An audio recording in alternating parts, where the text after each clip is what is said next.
내 이름은 박순자, 올해 70이다. 동네 사람들은 모두 나를 복 많은 노인네라고 했다. 내 쓸모없던 남편이 죽기 전에 딱 한 가지 잘한 일이 있었기 때문이다. 바로 이 땅값 비싸기로 유명한 마포구에 2층짜리 작은 건물을 남겨준 것. 나는 2층에 살고 1층은 비워둔 채로 쏙 썩이는 작은 아들 최지훈에게 공짜로 내주었다. 지훈이는 올해 42인데도 여전히 그 꼴이다. 하루 종일 하는 일 없이 젖도 못된 애처럼 군다. 큰딸 최지연은 내 자랑거리다. 45살의 이름만 되면 알만한 화장품 회사 과장이고 시집도 잘 갔고 자기 앞가림도 잘한다. 하지만 바로 그 딸이 늘 전화기 너머로 세상 가장 다정한 목소리로 내게 말했다. 엄마, 지훈이 엄마 아들이잖아요. 엄마가 챙겨주셔야죠. 내 평생은 마치 속이 텅 비어버린 무 같았다. 남은 것이라곤 바싹 마른 껍데기뿐. 내 국민연금, 그 쥐꼬리만 한도는 거의 한 푼도 남김없이 지훈이라는 밑 빠진 독에 쏟아부었다. 그리고 내 잘난 딸은 늘 전화로 희망 고문을 했다. 엄마, 조금만 더 버텨요. 지훈이 장가가면 우리 남매가 같이 잘 효도할게요. 그래, 버티자. 나는 평생을 버텨왔다. 내가 더는 쥐어짤 기름 한 방울 없이 늙고 병들어 평생 처음으로 용기를 내어 두 놈에게 각각 25만 원씩 생활비를 달라고 했을 때 나는 비로소 그 희망의 실체를 똑똑히 보게 되었다. 그 효심 깊은 은하매는 마치 미리 짜기라도 한 듯 동시에 내 번호를 차단했다. 그들은 내가 늙고 정신이 오락가락해서 기억력도 나빠져서 낡은 가구 버리듯 나를 버려도 된다고 생각했겠지. 하지만 그들은 틀렸다. 내 평생, 내 머릿속에 가장 또렷하게 남아있는 건 바로 내가 그들을 위해 바친 모든 돈, 그 모든 장부다. 내 인생은 마치 희생하기 위해 태어난 것 같았다. 매일 새벽, 동이 트기도 전에 나는 뼛속을 파고드는 한기에 잠에서 깼다. 보일러 켜는 게 아까웠다. 그놈의 계량기는 한번 돌아가기 시작하면 내 심장박동보다 더 빨리 숫자가 올라갔다. 두툼한 낡은 스웨터를 걸치고 차가운 부엌으로 들어가 김칫독에서 시큼하게 익은 배추김치 몇 조각을 꺼내 찬밥 한 그릇과 함께 먹으면 그게 아침 식사였다. 밥알이 목에 걸리면 찬물을 몇 모금이나 마셔야 겨우 넘어갔다. 아래층에서 밭은 기침 소리가 들려왔다. 내 보물 같은 아들 지훈이가 깬 모양이다. 아마 또 숙취로 머리가 깨질 듯 아픈 거겠지?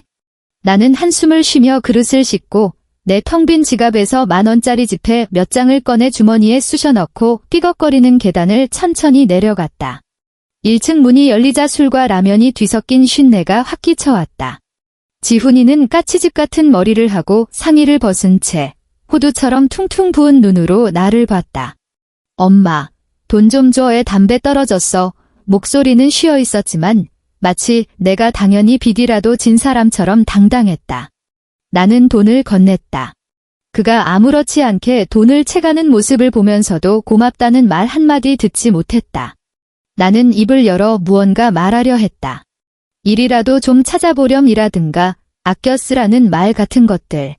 하지만 말이 목구멍까지 나왔다가 다시 들어갔다.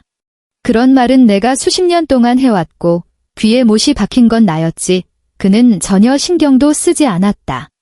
일찍 죽은 내 남편은 임종 직전 내 손을 잡고 눈물을 글썽이며 당부했다. 순자야, 지훈이 쟤는 어릴 때부터 너무 순해서 남한테 속기 쉬우니 당신이 꼭 좀 잘 돌봐줘야 해. 나는 그러겠다고 약속했다. 그 약속 하나 때문에 나는 이 십자가를 반평생 짊어지고 왔다. 내 국민연금은 매달 몇십만 원 남짓. 통장에 들어오자마자 마치 구멍난 쌀자루처럼 주르륵 새어나갔다. 지훈이의 게임 아이템 값, 친구들 경조사비, 끝나지 않는 카드 할부금, 심지어 술 먹고 사람과 싸워 물어줘야 하는 합의금까지 모두 내게서 나갔다. 내 삶은 마치 고행승 같았다. 우리 시장의 할인 채소는 내 일주일의 유일한 낙이었고 옷 한 벌은 10년을 기워 입고 또 기워 입었다. 이웃들은 순자 아줌마는 참 알뜰하다고 했다.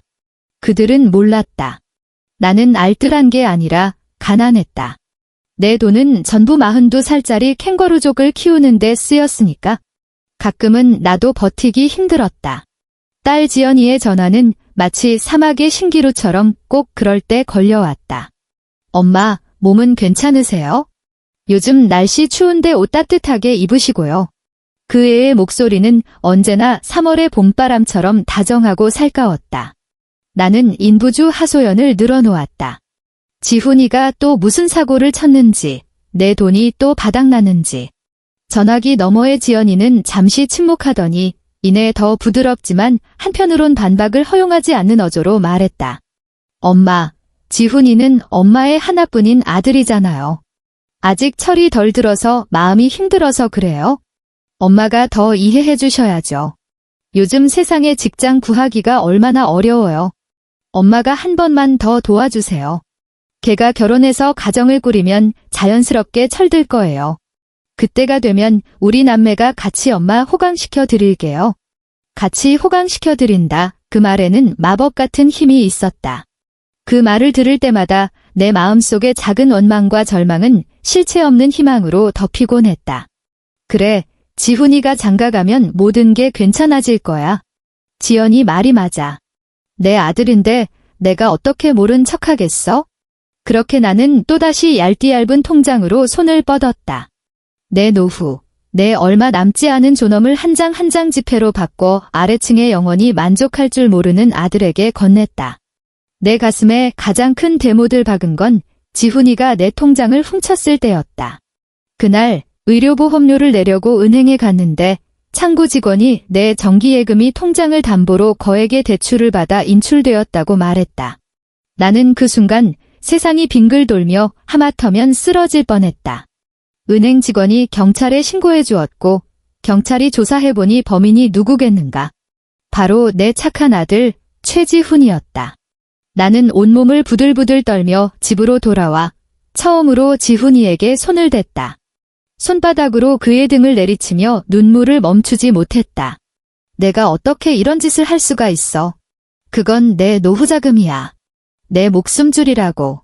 지훈이는 내게 맞으며 벽구석으로 몰렸지만 입으로는 여전히 중얼거렸다. 그냥 잠깐 투자 좀 하려고 빌린 거야. 금방 원금에 이자까지 쳐서 갚으려고 했다고. 누가 그렇게 찾기 쉬운 데다 통장을 두래. 절망 속에서 나는 지연이에게 전화를 걸었다. 나는 딸이 내 편이 되어 이 천하의 몹쓸 동생 놈을 꾸짖어 줄 것이라 믿었다. 하지만 전화기 너머에서 들려온 것은 지훈이의 말보다 더 뼛속까지 시린 질책이었다. 엄마, 제정신이세요? 동생이 어떤 사람인지 뻔히 알면서 어떻게 통장을 그렇게 보이는 곳에 둬요. 걔도 순간 혹해서 그런 걸 텐데 그걸 꼭 경찰에 신고까지 해야 했어요? 이 소문 퍼지면 우리 집안 체면은 뭐가 돼요? 당장 가서 신고 취하하세요. 돈은 내가 어떻게든 알아볼 테니까. 전화를 끊고 나는 차가운 방바닥에 주저앉아 한참을 움직이지 못했다. 창밖으로 햇살이 들어왔지만 나는 일사의 온기도 느낄 수 없었다. 그랬다. 그들 눈에는 돈을 훔친 아들이 잘못한 게 아니라 재산을 제대로 간수하지 못하고 소란을 피운 내가 잘못이었던 것이다. 내 딸, 내 자랑. 그 애가 걱정한 것은 텅 비어버린 내 노후자금도 갈기갈기 찢어진 내 마음도 아닌 우리 집안의 체면이었다. 그 순간 내가 사는 이 2층 건물이 집이 아니라 나를 가두고 옴짝달싹 못하게 하는 거대하고 차가운 감옥처럼 느껴졌다. 한 놈은 대놓고 내 피와 살을 파먹고 다른 한 놈은 뒤에서 칼을 쥐어주며 이게 다 나를 위한 것이라고 다정하게 속삭이고 있었다. 나이가 드니 병은 담벼락의 이끼처럼 소리 소문 없이 온몸에 퍼져나갔다. 의사는 내게 만성관절염과 고혈압이 있으니 꾸준히 약을 먹어야 한다고 했다. 매달 약값만 해도 만만치 않은 돈이었다. 나는 약 처방전에 적힌 숫자를 보고 가슴이 철렁 내려앉았다. 내 연금은 이미 지훈이가 다 파먹었고 남은 저축은 겨울철 유리창의 성에처럼 해가 뜨면 녹아 없어질 신세였다. 나는 오랫동안 망설이다가 마침내 전화기를 들었다. 평생 자식에게 무언가를 달라고 입을 연 적이 거의 없었다. 마치 거지처럼 당연히 내 것이어야 할 것을 구걸하는 기분이었다. 먼저 지훈이에게 걸었다. 전화는 한참 만에 연결되었고 배경에서는 PC방인 듯 시끄러운 소리가 들려왔다. 지훈아, 나다온의 목소리가 가늘게 떨렸다. 엄마, 무슨 일이야? 나 바쁜데 그가 귀찮다는 듯 말했다. 나는 심호흡을 하고 몇 번이나 연습했던 말을 꺼냈다. 엄마가 몸이 안 좋아서 앞으로 매달 약값이 꽤 들 것 같아. 너랑 누나랑 한 달에 25만 원씩 보태서 50만 원만 생활비로 줄 수 있겠니? 전화기 너머가 조용해졌다. 마우스를 광적으로 클릭하는 소리만 들렸다. 몇 초 후, 뚝 하는 소리와 함께 전화가 끊겼다. 마른 나뭇가지를 부러뜨리듯 그렇게 단호하게. 나는 전화기를 든 채 멍하니 서 있었다. 심장이 천천히 가라앉았다. 나는 마음을 가다듬고 다시 지연이의 번호를 눌렀다. 이번에는 전화가 금방 연결되었다. 엄마, 무슨 일이에요? 지연이의 목소리는 여느 때처럼 달콤했다. 나는 같은 말을 다시 반복했다. 목소리에는 애원의 기색이 묻어났다. 지연아, 50만 원. 엄마가 정말 방법이 없어서 그래. 50만 원이요? 지연이의 목소리 톤이 조금 높아졌다. 달콤한 목소리에 금이 가기 시작했다. 엄마, 지금 농담하시는 거 아니죠? 제가 지금 얼마나 힘든 줄 아세요? 애들 영어 학원, 피아노 학원비만 한 달에 100만 원이 넘어요. 우리 집 대출금도 아직 다 못 갚았고요. 월급 들어오면 남는 것도 없는데 제가 어디서 돈이 나서 엄마를 드려요? 내 심장은 완전히 차갑게 식었다. 나는 중얼거렸다. 하지만 난 정말 돈이 없는데. 전화기 너머의 지연이가 한숨을 쉬었다. 그 한숨에는 내가 한 번도 들어본 적 없는 짜증과 약간의 매정함이 섞여 있었다. 엄마는 집이 있잖아요. 그녀가 차갑게 말했다. 그 건물 위치도 좋은데 1층 세를 놓으면 한 달에 100만 원은 좋게 받을 텐데 뭐가 문제예요? 왜 굳이 지훈이를 공짜로 살게 둬요? 엄마가 알아서 하세요. 그 말을 끝으로 그녀는 전화를 끊어버렸다. 나는 텀 많은 집이 있잖아요. 나는 얼음장 같은 말에서 헤어나오지 못한 채 다시 전화를 걸어보려 했지만 들려오는 것은 차가운 기계음뿐이었다. 고객님께서 전화를 받을 수 없어. 집 전화로 걸어봐도 마찬가지였다. 지훈이에게도 다시 걸어봤지만 결과는 똑같았다. 그 순간 나는 깨달았다. 전화를 못 받은 것도 신호가 안 좋은 것도 아니었다. 그들은 미리 말을 맞추고 함께 나를 차단해 버린 것이다. 귀찮은 쓰레기를 버리듯이. 그들의 어머니는 생활비 50만 원을 달라고 한 뒤로 전화를 받을 수 없는 고객이 되어버렸다. 그 며칠간 나는 집 안을 유령처럼 떠돌았다. 밥도 넘어가지 않고 잠도 오지 않았다. 머릿속에서는 지연이의 말만 맴돌았다. 엄마는 집이 있잖아요. 그래, 나에겐 집이 있었다. 그들 눈에 이 건물은 내 집, 내 안식처가 아니라 내 저금통이었고 내 문제를 해결하기 위해 현금으로 바꿔야 할 자산이었던 것이다. 어느 비 내리는 오후, 나는 마음속의 한기를 쫓아내려 집안의 낡은 물건들을 정리하기 시작했다. 먼지가 자욱하게 쌓인 낡은 괴짝을 열었다. 그 안에는 내 수십 년의 기억이 담겨 있었다. 지훈이의 어릴 적 상장, 지연이의 대학 졸업사진, 그리고 남편과 젊었을 적 찍은 유일한 사진을 꺼내보았다. 괴짝 맨 밑에서 딱딱한 표지의 공책이 손에 잡혔다. 나는 그것을 꺼내 먼지를 불어냈다. 평범한 장부였다. 나는 그것을 펼쳤다. 익숙한 필체가 눈에 들어왔다. 지훈이가 20살 때부터 내가 기록해온 모든 지출 내역이었다. 1998년 3월 5일, 지훈 대학 입학금 200만 원. 2002년 7월 12일, 지훈 카드값 대납 350만 원. 2008년 11월 2일, 지훈 사업자금 1000만 원. 2015년 6월 20일, 지훈 음주운전 벌금 및 합의금 800만 원. 한 줄 한 줄 빽빽하게 공책의 절반 이상을 채우고 있었다. 모든 항목 뒤에는 작은 날짜가 적혀 있었다. 이것은 숫자가 아니었다. 내가 뽑아준 피였고 내가 지새운 밤이었으며 내가 흘린 눈물이었다. 장부 사이에서는 누렇게 바랜 은행 이체 확인증 한 장이 나왔다. 지연이가 결혼할 때 내가 혼수로 보태준 돈, 정확히 1억 원이었다.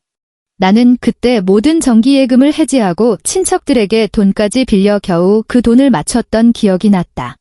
내 딸이 시댁에서 기죽지 않고 살기를 바라는 마음뿐이었다.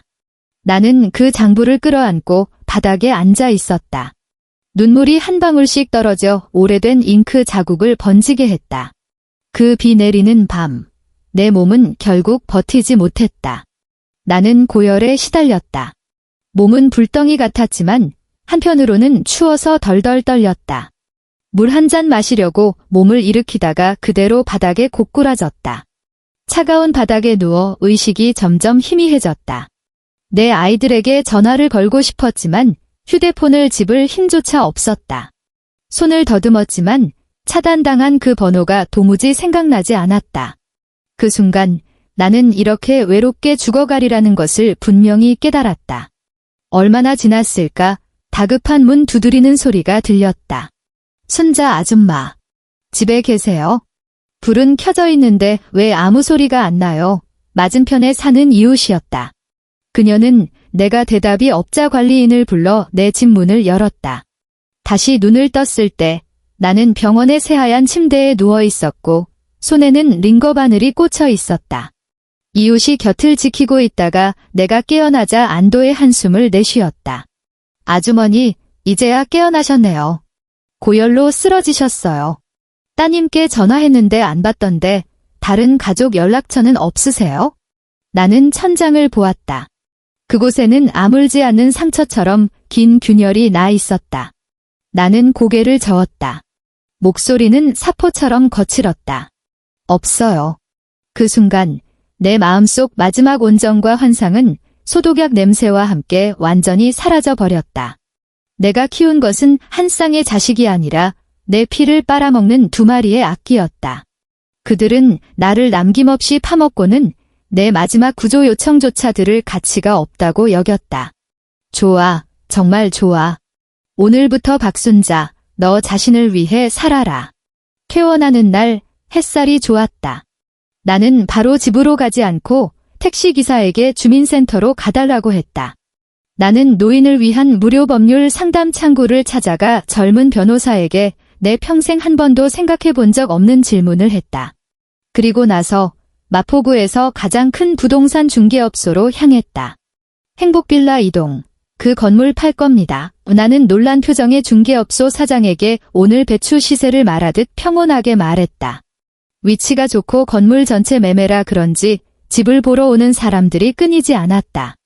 일주일도 채 되지 않아 카페를 열려는 젊은 부부가 내가 만족하는 가격에 계약서에 도장을 찍었다.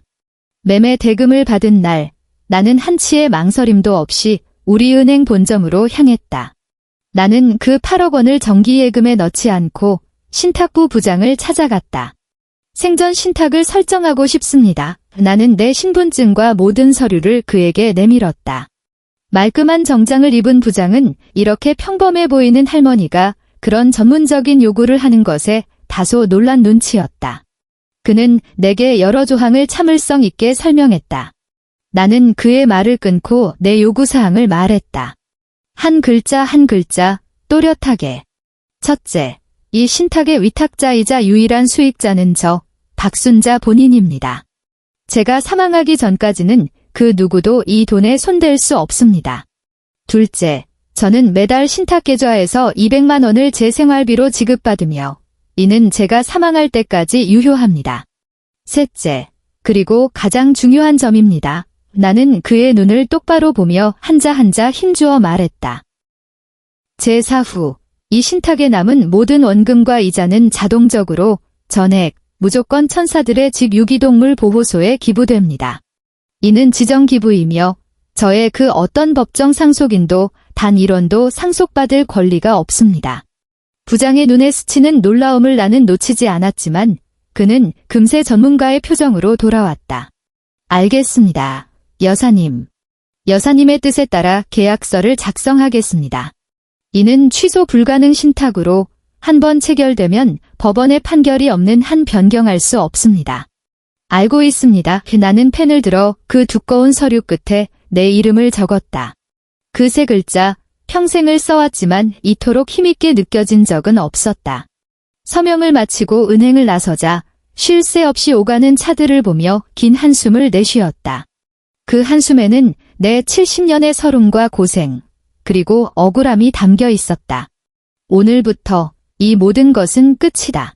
나는 가장 빠른 속도로 도심에서 조금 떨어진 동네에 작은 원룸을 얻었다.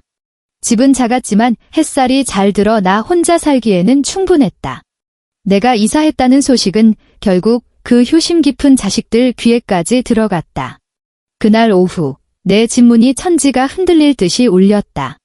내가 문을 열자 지연이와 지훈이가 두문신처럼 문 앞을 막아서고 있었다. 얼굴에는 분노가 가득했다. 엄마, 대체 무슨 꿍꿍이세요? 집은요? 집 팔았어요. 지연이가 먼저 소리치며 뛰어들어왔다. 그녀의 목소리는 날카롭게 귀를 찔렀고 전화기 너머의 다정함은 온데간데 없었다. 지훈이가 그 뒤를 따랐다.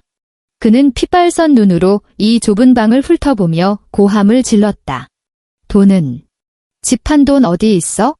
노망나서 사기꾼한테 돈 다 갖다 바친 거 아니야? 나는 그들의 고함에 아랑곳하지 않았다. 작은 밥상 앞으로 걸어가 앉아 나를 위해 보리차 한 잔을 따랐다. 그들은 마치 범인을 신문하는 형사처럼 나를 가운데 두고 애워쌌다. 말씀 좀 해보세요. 벙어리예요. 지연이가 상을 내리쳤다.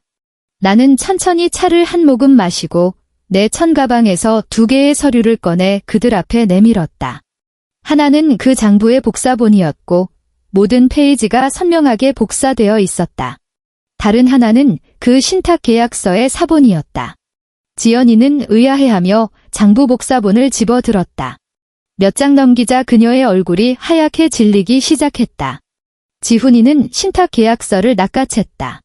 그의 독해력은 누나보다 떨어졌지만 몇 개의 핵심 단어는 알아봤다.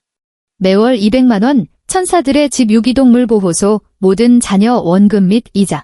미쳤어. 진짜 미쳤네. 지훈이가 계약서를 상위에 내동댕이 쳤다. 종이들이 바닥에 흩어졌다. 그 돈을 우리한테 안 주고 길고양이, 길강아지들한테 주겠다고? 내가 아들이야. 엄마 왜 아들이라고? 지연이도 마침내 장부를 다 읽었다. 그녀는 고개를 들어 복잡한 눈빛으로 나를 보며 입술을 떨었다. 엄마, 이걸 왜 다 기록해 두셨어요? 나는 그들을 바라보았다. 내 손으로 키운 자식들을 처음으로 완전히 낯설고 평온한 눈빛으로 바라보았다. 나는 천천히 입을 열었다. 목소리는 크지 않았지만 작은 방 안에서 천둥처럼 울려 퍼졌다. 난 미치지 않았어. 그저 잠에서 깼을 뿐이야.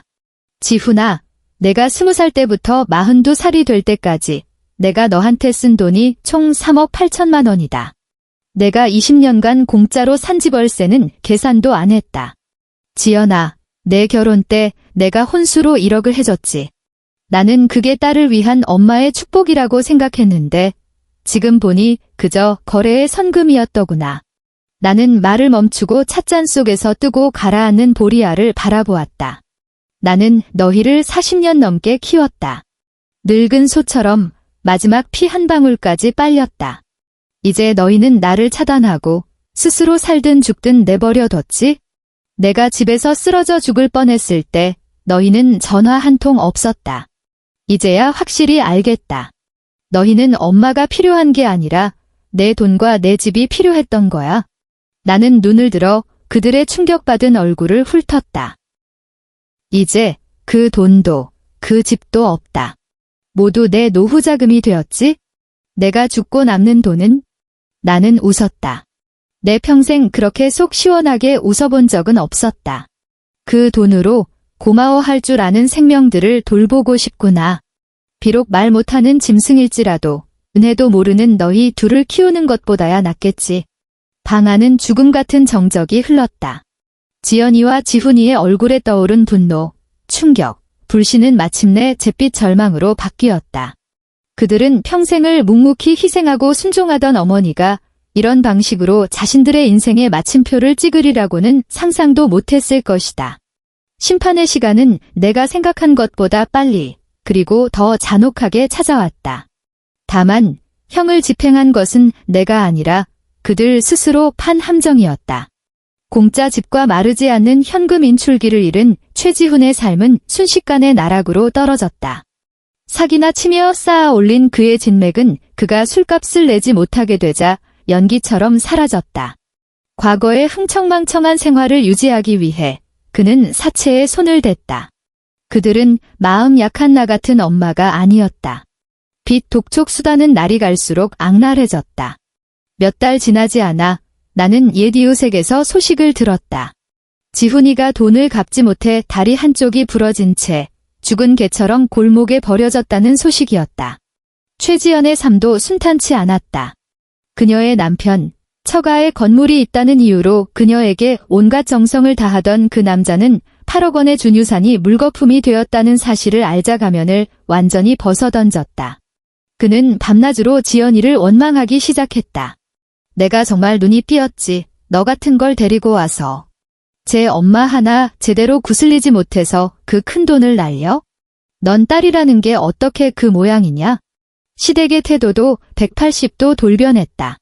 이전에 착한 며느리는 쓸모없는 복 나가는 년이 되었다. 집안의 분위기는 내가 보일러를 켜지 않던 그 방보다 더 차가웠다. 벼랑 끝에 몰린 남매는 연합하여 반격하기로 결정했다. 그들은 스스로 똑똑하다고 생각하는 방법을 찾아냈다. 바로 언론을 이용하는 것이었다. 그들은 가정불화를 자극적으로 보도하기로 유명한 방송국에 연락했다.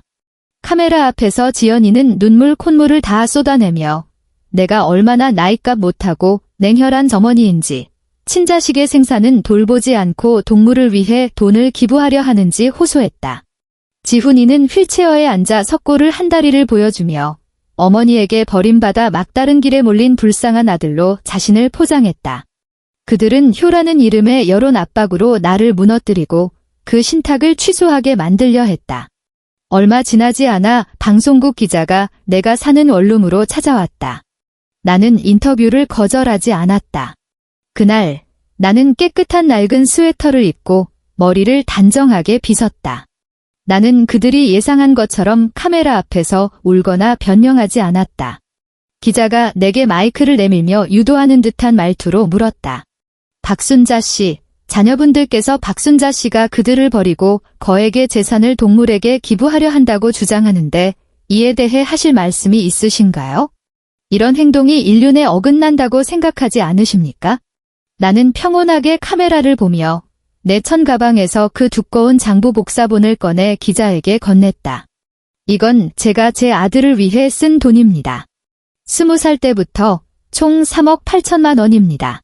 이건 제가 딸에게 준 혼수금 1억 원이고요. 제 평생의 저축과 연금이 모두 여기에 있습니다. 기자는 잠시 멈칫했고 카메라는 장부를 오랫동안 비췄다.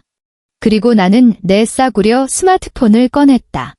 돈을 아끼려고 산 폰에 나도 모르는 기능이 있었다. 바로 통화 자동 녹음 기능. 나는 내 인생을 바꾼 그 통화 기록을 찾아 재생 버튼을 눌렀다. 지연이의 차갑고 매정한 목소리가 방 안에 선명하게 울려 퍼졌다. 엄마는 집이 있잖아요. 그 건물 위치도 좋은데 1층 세를 놓으면 한 달에 100만 원은 좋게 받을 텐데 뭐가 문제예요? 엄마가 알아서 하세요. 녹음이 끝나자 방 안은 완전히 조용해졌다. 기자의 얼굴에는 감추지 못하는 충격이 서려 있었다. 나는 카메라를 보며 천천히 말했다. 저는 제 딸의 말대로 알아서 했을 뿐입니다. 제가 아파 쓰러졌을 때 그 아이들 전화는 연결되지 않았습니다. 제가 생활비 50만 원을 달라고 했을 때 그들은 저를 차단했습니다. 이제 저는 제 집으로 제 노후를 마련했습니다. 이게 잘못된 건가요?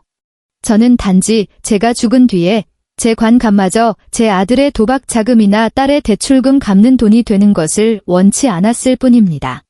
저는 그 돈을 제가 밥 한 술 주면 제게 꼬리를 흔들어줄 생명들에게 남기고 싶습니다. 방송이 나간 후 여론은 순식간에 뒤집혔다. 인터넷은 내 두 자식에 대한 비난과 욕설로 도배되었다. 지연이의 회사는 압박에 못 이겨 그녀를 해고했다. 그녀의 남편도 마침내 성격 차이를 이유로 이혼을 요구했고 재산 분할에서 한치도 양보하지 않았다. 지연이가 수십 년간 공들여 쌓아 올린 체면과 삶은 하룻밤 사이에 물거품이 되었다. 그리고 지훈이는 여론의 중심에서 막다른 길에 몰리자 다시 나쁜 마음을 먹었다. 편의점 문을 따고 들어가 절도를 시도하다가 현장에서 체포되었다. 전과가 있었기에 이번에는 실형을 선고받고 교도소로 보내졌다. 나는 뉴스에서 그가 경찰에 연행되는 모습을 보았다. 그는 전보다 더 야위었고 눈빛에는 원망과 절망이 가득했다. 나는 그저 잠시 조용히 바라보다가 TV를 껐다. 마음속에는 복수의 쾌감도 한 줄기 연민도 없었다. 그저 모든 것이 제자리로 돌아간 듯한 공허함 뿐이었다. 그들의 심판은 마침내 끝났다. 그리고 그 심판의 판사는 내가 아니라 그들 스스로가 뿌린 인과응보였다.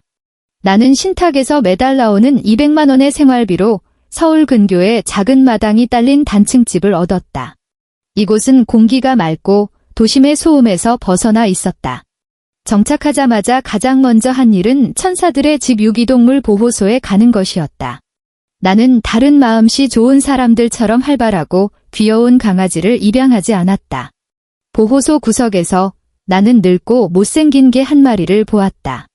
그 개는 뒷다리 한쪽을 절었고 몸 여기저기 털이 듬성듬성 빠져 있었으며 눈빛에는 겁과 불신이 가득했다. 직원은 그 개가 학대를 당한 적이 있어 사람에 대한 경계심이 매우 강하고 아무도 입양하려 하지 않는다고 말했다. 나는 그 개를 보았다. 마치 나 자신을 보는 것 같았다. 우리 둘 다 버림받았고 온몸이 상처투성이었다. 나는 직원에게 말했다. 이 아이로 할게요. 나는 그 아이에게 복덩이라는 이름을 지어주었다. 그 아이도 나도 남은 생에는 복이 좀 있기를 바라는 마음에서였다. 처음에 복덩이는 늘 나를 피했다. 내가 밥을 앞에 놓아주면 내가 멀리 가기를 기다렸다가 먹었다. 내가 손을 뻗어 만지려 하면 겁에 질려 몸을 웅크렸다. 나는 서두르지 않고 매일 그저 조용히 그 아이 곁을 지켰다. 나는 닭가슴살과 채소를 넣은 영양가 높은 개밥을 만들어 주었다. 내가 예전에 먹던 것보다 훨씬 좋았다. 나는 그 아이를 데리고 마당에서 햇볕을 쬐게 했다. 비록 늘 나에게서 가장 먼 구석에 엎드려 있었지만 천천히 복덩이가 변하기 시작했다. 내가 밥을 지을 때면 저는 다리로 내 발치에 와서 머물렀다. 내가 마당에서 책을 읽고 있으면 내 슬리퍼 위에 조용히 머리를 올려놓았다. 어느 날 밤 내가 TV를 보다 잠이 들었는데 깨어보니 몸에 담요 한 장이 덮여 있었다. 복덩이가 코와 앞발로 낑낑대며 소파에서 힘들게 끌어내려 내 몸에 덮어준 것이었다. 그 순간 나는 그 아이의 거친 털을 끌어안고 어린아이처럼 울었다. 내 삶은 단순하고 규칙적으로 변했다. 매일 아침 복덩이를 데리고 논두렁기를 산책했다. 오전에는 마당에 토마토와 상추 몇 포기를 심었다. 오후에는 복덩이의 털을 빗겨주거나 툇마루에 앉아 졸았다.